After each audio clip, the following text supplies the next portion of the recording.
శ్రీ రేణుకా ఎల్లమ్మ తల్లి జ్యోతిష్యాలయం భార్యాభర్తల సమస్యలు, ప్రేమ సమస్యలు, కుటుంబ సమస్యలు, వ్యాపారంలో నష్టం రావడం, మనశ్శాంతి లేకపోవడం, అనుకున్న పనులు కాకపోవడం, కోర్టు సమస్యలు, నరదృష్టి, సంతాన సమస్యలు, పెళ్లి కుదరకపోవడం, ఆరోగ్య సమస్యలు, వాస్తు, ఇంటి సమస్యలు, విదేశీ ప్రయాణం, ధనం నిలకడలేకపోవడం, మీకు ఎటువంటి పర్సనల్ సమస్యలు ఉన్నా జ్యోతిష్యం చెప్పబడను. కోయా గురూజీ లక్ష్మణ్ రాజు గారు. Cell number 8074148455. ఓం శ్రీ మాత్రే నమః. ఛానల్లోకి స్వాగతమండి. డిసెంబర్ 30వ తారీఖు అమావాస్య సోమవారంతో కలిసి వచ్చింది. అమావాస్య అనేది చాలా విశేషం. అయితే అమావాస్య సోమవారంతో కలిసి వస్తే దాన్ని సోమవతి అమావాస్య అంటారు. అలాగే ఈ సోమవతి అమావాస్య ఎంతో శక్తివంతమైన రోజని పండితులు చెబుతున్నారు.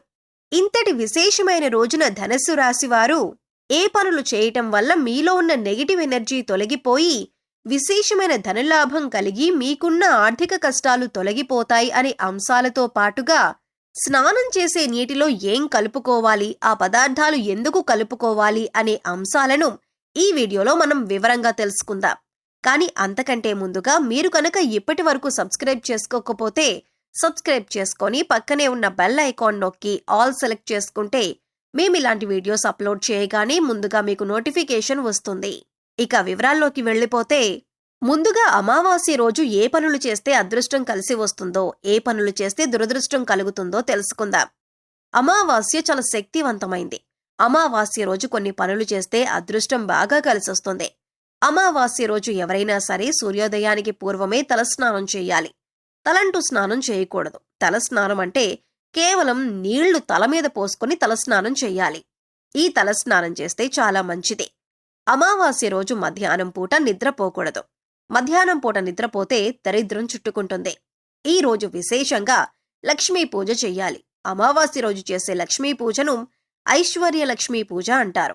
ఈ పూజ చేయటం వల్ల ఆర్థిక సమస్యలన్నీ తొలగిపోతాయి. అమావాస్య సందర్భంగా అన్నదానం చేసినా, వస్త్రదానం చేసినా విశేషమైన శుభ ఫలితాలు కలుగుతాయి. అలాగే అమావాస్య సందర్భంగా ఎవరైనా సరే ఎడమ కాలికి నల్లదారం కట్టుకుంటే చాలా మంచిదే. అమావాస్య రోజు ఎడమ కాలికి నల్లదారం కట్టుకుంటే ఎదుటి వాళ్ల ఏడుపులేవి మీ మీద పనిచేయవు, దిష్టుండదు, నరపీడ ఉండదు, శత్రు బాధలు తొలగిపోతాయి. ఎడమ కాలికి నల్లదారం అమావాస్య రోజు కట్టుకోవాలి. అలా కట్టుకున్నట్లయితే మీకున్నటువంటి దిష్టి దోషం మొత్తం తొలగింపజేసుకోవచ్చు. అలాగే అమావాస్య రోజు రాత్రిపూట భోజనం చేయకూడదు, ఉపవాసం ఉండాలి. కేవలం పళ్ళు, పాలు మాత్రమే ఆహారంగా స్వీకరిస్తే చాలా మంచిది. అలాగే అమావాస్య అంటే సూర్యుడికి చాలా ఇష్టమైన రోజు. అందుకే ఎవరైనా సరే అమావాస్య సందర్భంగా సూర్యుడికి ఆర్ఘ్యమిస్తే, అంటే సూర్యుడికి నీటిని సమర్పిస్తే జాతక దోషాలు తొలగిపోతాయి. అంటే రాగి చెంబులో నీళ్లు తీసుకొని ఆ నీళ్లల్లో ఎర్ర పుష్పం, చిటికెడు కుంకుమ పువ్వు, కొద్దిగా గంధం కలిపి తూర్పు వైపు తిరిగి ఓం సవిత్రే నమః అని 12 సార్లు జపించి సూర్య భగవానుడికి అర్ఘ్యమిచ్చినట్లయితే విశేషమైన ఫలితాలు కలుగుతాయి. అమావాస్య సూర్యనారాయణమూర్తి పుట్టినరోజు కాబట్టి సూర్యుడి అనుగ్రహం వల్ల సకల శుభాలు కలుగుతాయి. అలాగే పితృదోషాలు, పితృశాపాలు తొలగిపోవటానికి అమావాస్య రోజు ఒక ప్రత్యేకమైన విధి విధానం పాటించాలి. మీకు దగ్గరలో రావి చెట్టు ఉన్నట్లయితే రావి చెట్టు దగ్గరికి వెళ్లి రావి చెట్టు మొదట్లో ఆవాల నూనె అంటే మస్టర్డ్ ఆయిల్ ప్రమిదలో పోసి 8 ఒత్తులు విడిగా వేసి దీపాన్ని వెలిగించాలి. అమావాస్య రోజు ఎవరైతే రావి చెట్టు దగ్గర ఆవాల నూనె దీపం పెడతారో వాళ్లకున్నటువంటి పితృదోషాలు, పితృశాపాలు అన్నీ తొలగిపోతాయి. అలాగే అమావాస్య సందర్భంగా నవధాన్యాలకు సంబంధించిన ఒక ప్రత్యేకమైన పరిహారం పాటిస్తే లక్ష్మీ కటాక్షం చాలా సులభంగా కలుగుతుంది. నవధాన్యాలు అమావాస్య రోజు నానబెట్టి వాటిని లక్ష్మీదేవికి నైవేద్యంగా సమర్పించి ఆ తర్వాత ఆ నవధాన్యాలు ఎక్కడైనా పరిశుభ్రమైన ప్రదేశంలో జల్లాలి. కొన్ని రోజుల తర్వాత నవధాన్యాలకు మొలకలు వచ్చాక ఆ మొలకలు వచ్చిన నవధాన్యాలు గోవుకు ఆహారంగా తినిపించాలి. అమావాస్య రోజు నవధాన్యాల పరిహారం పాటించడం ద్వారా ఆర్థిక ఇబ్బందుల నుంచి సులభంగా బయటపడవచ్చు. అమావాస్య సందర్భంగా ఈ ప్రత్యేకమైన విధి విధానాలు పాటించండి.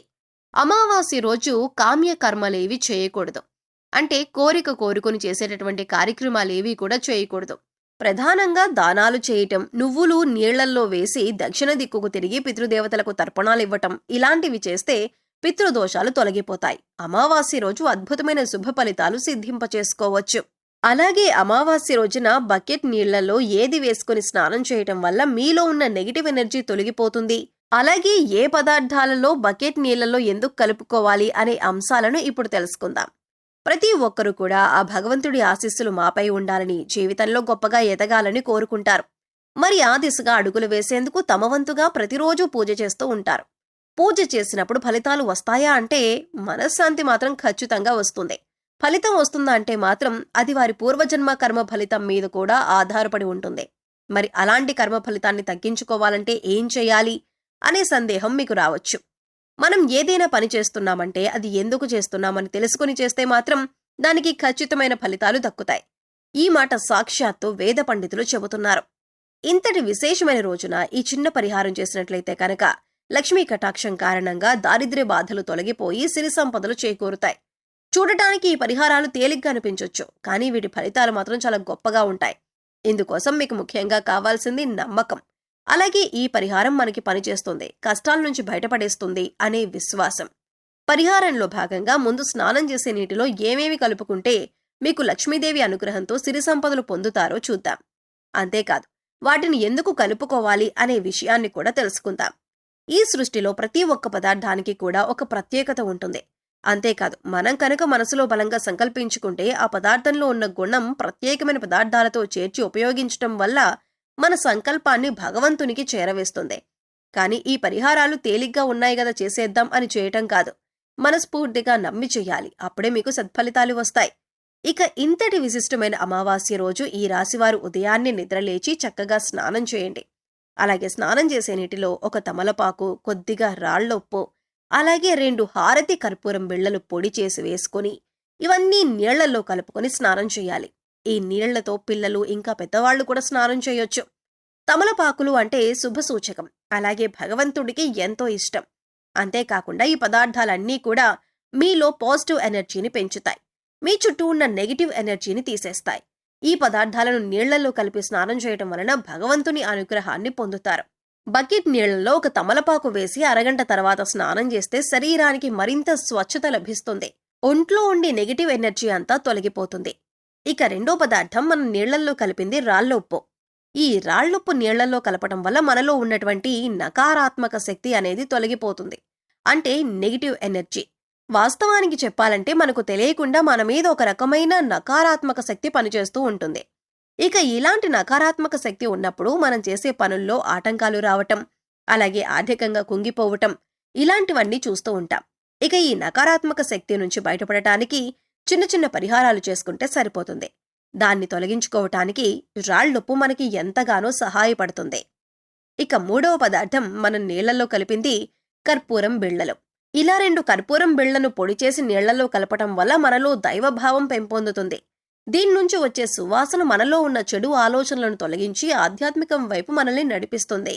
సో చూశారు కదండి, డిసెంబర్ 30వ తారీఖు అమావాస్య రోజున ఈ రాశివారు ఏ చిన్న పరిహారం చేయటం వల్ల వారి జీవితంలో ఉండే కష్టాలు, నష్టాలు అన్నీ తొలగిపోతాయి అనే అంశాలతో పాటుగా అమావాస్య రోజు స్నానం చేసే బకెట్ నీటిలో ఏది కలుపుకొని స్నానం చేయటం వల్ల నెగిటివ్ ఎనర్జీ తొలగిపోయి ఆర్థికంగా అభివృద్ధి చెందుతారు అనే అంశాలను ఈ వీడియోలో మనం వివరంగా తెలుసుకున్నాం కదా. ఈ వీడియో మీకు నచ్చినట్లయితే ఖచ్చితంగా ఒక లైక్ చేయండి. అలాగే మీ ఫ్రెండ్స్ అండ్ ఫ్యామిలీ మెంబర్స్లో ఎవరైనా ధనస్సు రాశి వారు ఉన్నట్లయితే వారితో ఈ వీడియోను షేర్ చేసుకోవటం మర్చిపోకండి. అలాగే ఇప్పటి వరకు మన ఛానల్ని కనుక సబ్స్క్రైబ్ చేసుకోకపోతే సబ్స్క్రైబ్ చేసుకొని పక్కనే ఉన్న బెల్ ఐకాన్ నొక్కి ఆల్ సెలెక్ట్ చేసుకుంటే ఇలాంటి వీడియోస్ అప్లోడ్ చేయగానే ముందుగా మీకు నోటిఫికేషన్ వస్తుంది. మరో చక్కటి వీడియోతో మళ్ళీ కలుసుకుందామండి. ఓం శ్రీ మాత్రే నమః.